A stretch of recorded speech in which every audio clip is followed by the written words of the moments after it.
El día de hoy, Gloria Arteaga, Mayra Huertas y Margarita Mora les hablaremos sobre los aspectos más relevantes en relación a las perspectivas de género.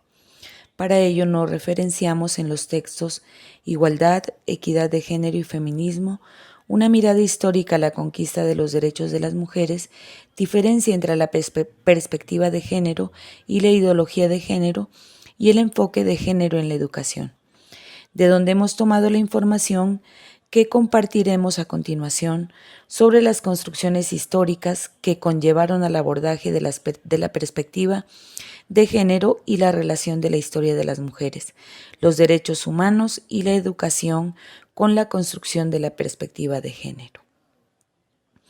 De acuerdo a Susana Chiarotti, en 1995, el concepto de género comienza a surgir a mediados de los años 70. Según la OEA, como respuesta a las interrogantes planteadas por constatar evidentes asimetrías y desigualdades existentes entre hombres y mujeres en función de su sexo, este hecho marcó la pauta para la celebración de la primera Conferencia Mundial de la Mujer en México, en 1975, en donde se habló sobre la discriminación, salud y desarrollo económico.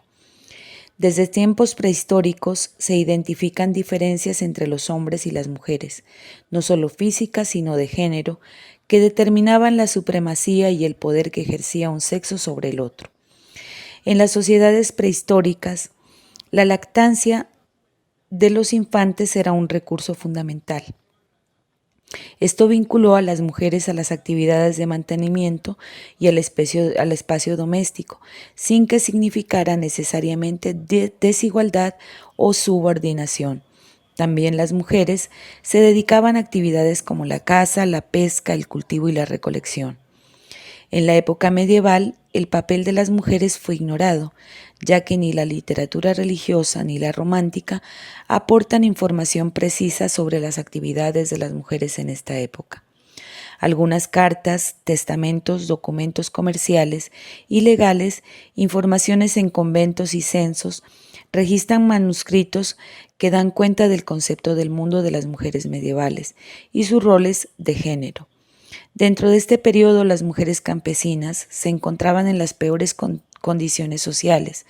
Las mujeres que se dedicaban a vivir como monjas gozaban de cierta libertad dentro de los conventos. Muchas de ellas tenían acceso a libros prohibidos para el común. En la Edad Moderna, el humanista Juan Luis Vives escribió lo que se considera el primer tratado sistemático sobre la condición femenina. Influyó fuertemente en el ejercicio de los educadores de la época.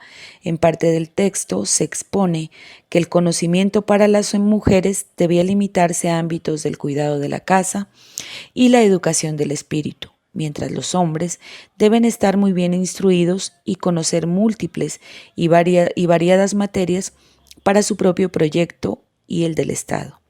Las ideas básicas que presenta el libro son considerados muy conservadores, discriminatorios y falsos sobre el papel de la mujer en el ámbito familiar, social y educativo. Un siglo después, surgen las aportaciones del filósofo francés François Paulin de Labarré en 1647-1723, quien en 1674 publicó De la educación de las damas, en el que cuestionó el sistema educativo, criticó de manera tenaz la jerarquización del conocimiento, la práctica de la ciencia, la estructura y el ejercicio de los poderes públicos y religiosos, así como las ideas dominantes sobre la superioridad de un sexo sobre el otro. En el periodo de la Ilustración, Jean-Antoine Condorcet elaboró un programa de instrucción pública para diseñar el sistema educativo francés, 1792, en el que se ofrecía a ambos sexos la posibilidad de acceder a la educación. De igual forma, propuso una solución para proporcionar a las mujeres el derecho al voto y a la ciudadanía. Condorcet comparaba la condición social de las mujeres de su época con la de los esclavos y escribió en su obra póstuma Bosquejo una tabla histórica de los progresos del espíritu humano en la que reclamó el reconocimiento del papel social de la mujer. Después de los acontecimientos de la Revolución Francesa en 1789, este político manifestó que la Declaración de los Derechos del Hombre y del Ciudadano promovía contradicciones evidentes, las cuales describió como desigualdad, pues la revolución había traído consigo la idea universal de la igualdad natural y política de los hombres y negaba el acceso de las mujeres a los derechos políticos y civiles.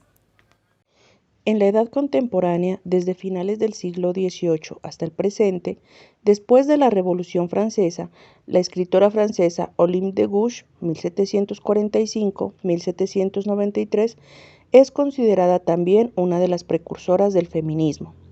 Fue fundadora de la Sociedad Popular de las Mujeres en 1791 y precursora de la Declaración de los Derechos de la Mujer y de la Ciudadana en 1789, en respuesta a la Declaración de los Derechos del Hombre y el Ciudadano. Olympe de Gouges reclamó un trato igualitario de la mujer con respecto al hombre en todos los aspectos de la vida, públicos y privados, entre estos el derecho al voto, a ejercer cargos en el gobierno, a hablar en público sobre asuntos políticos, a la propiedad privada, a la participación en el ejército, a tener igualdad de poder en la familia y en la iglesia, así como a la educación. Una de las precursoras del feminismo contemporáneo fue la pensadora y escritora francesa de ascendencia hispano-peruana Flora Tristán, 1803-1844, que en su discurso apeló al sentido de justicia universal de la humanidad, considerando que mientras las mujeres en el mundo fuesen tratadas como seres inferiores, serían siempre oprimidas y no obtendrían un bienestar universal.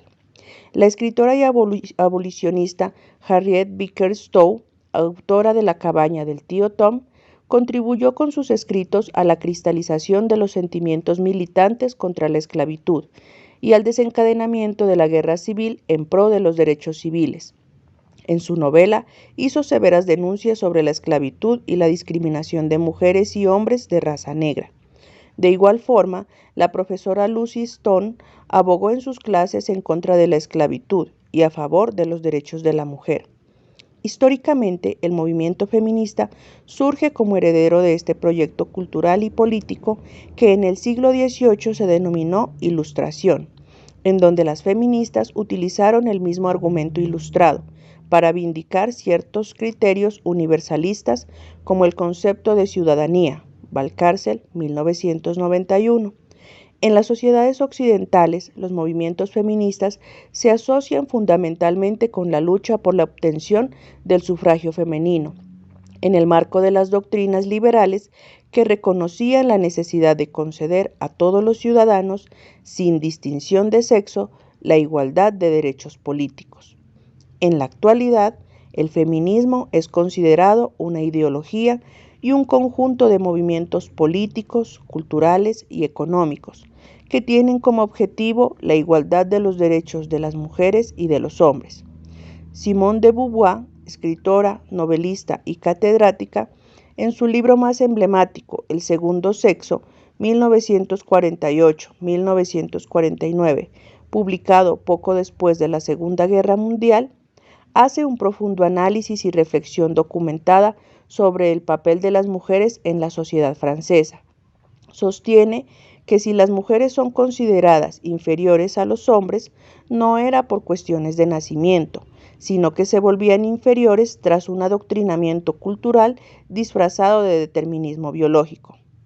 Betty Friedan aportó a la discusión del feminismo al desenmascarar en su libro La mística femenina la falsa idea que la mujer se realizaba completamente en su función de esposa, madre y reina del hogar.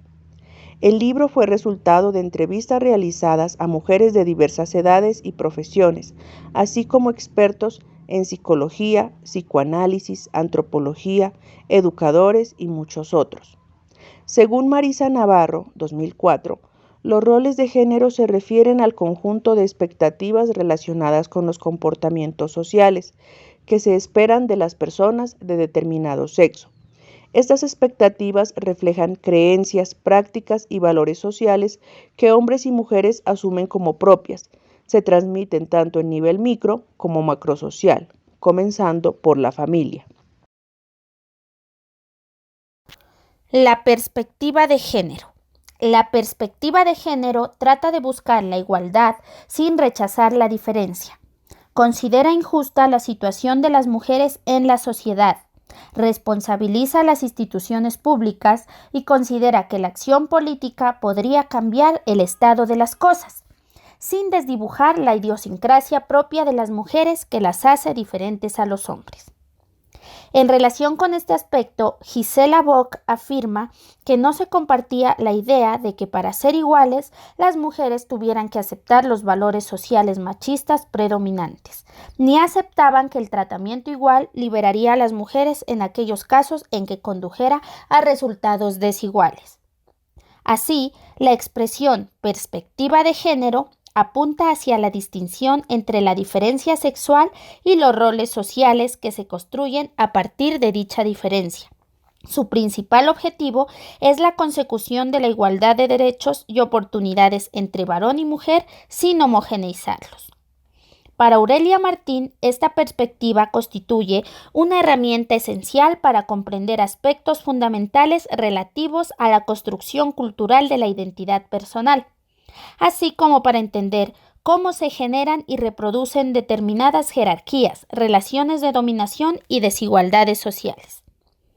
La perspectiva de género comienza a emplearse como un instrumento analítico útil para detectar situaciones de discriminación de las mujeres, en busca de la transformación de la sociedad y la modificación de las condiciones sociales que perpetúan la subordinación de la mujer. Se trata de conseguir que tanto ellas como los varones participen en las distintas facetas de la vida en un plano de igualdad, es decir, sin reglas rígidas de género. Es diferente de la llamada ideología de género, en donde predominó un enfoque individualista sobre los derechos entre hombre y mujer. Uno de sus principales objetivos fue el igualitarismo, el equiparar social y jurídicamente la mujer al varón. Ello determinaría en última instancia la erradicación o eliminación de los caracteres y del espacio social que tradicionalmente habían ocupado las mujeres. De este modo, ellas se verían forzadas a emular los valores masculinos para conseguir la igualdad. Ello implicaba el deseo de hacer de la mujer un ser como el varón, devaluando lo específicamente femenino, como la maternidad. Este enfoque individualista sentaría las bases para el surgimiento del feminismo radical. Por lo tanto, al dar claridad a los distintos modos en que es empleada la expresión género, se podrá potenciar un uso más genuino y positivo para la persona humana, para la familia y para toda la sociedad, que es el que corresponde a la perspectiva de género. En este sentido, igualdad implica el reconocimiento de la capacidad del poder del otro. Es una relación recíproca que los individuos se conceden mutuamente. En relación a esto, el proceso de educación social inicia con la familia y después se reproduce en la escuela. Dicha reproducción está basada en las conductas y estereotipos que continúan promoviendo la desigualdad de condiciones para la mujer y afectan a su desarrollo integral. No solamente la escuela, sino también la familia y la sociedad reproducen y fortalecen estas conductas y estereotipos que producen una serie de condicionantes que incrementan las desigualdades entre hombres y mujeres. El sistema educativo influye notablemente en la formación de estructuras mentales que contribuyen al mantenimiento de las relaciones de poder, apoyándose en mecanismos como los elementos pedagógicos, así como en la estructura organizativa. La educación desde cualquier campo disciplinario debe procurar también la igualdad entre los seres humanos. Abordar los problemas de género es posible desde casi cualquier materia en el aula. El docente puede diseñar en buena medida sus materiales didácticos, la selección de lecturas y dentro de estos la perspectiva de género puede incorporarse y desarrollarse en clases que fomenten el respeto y el reconocimiento del otro.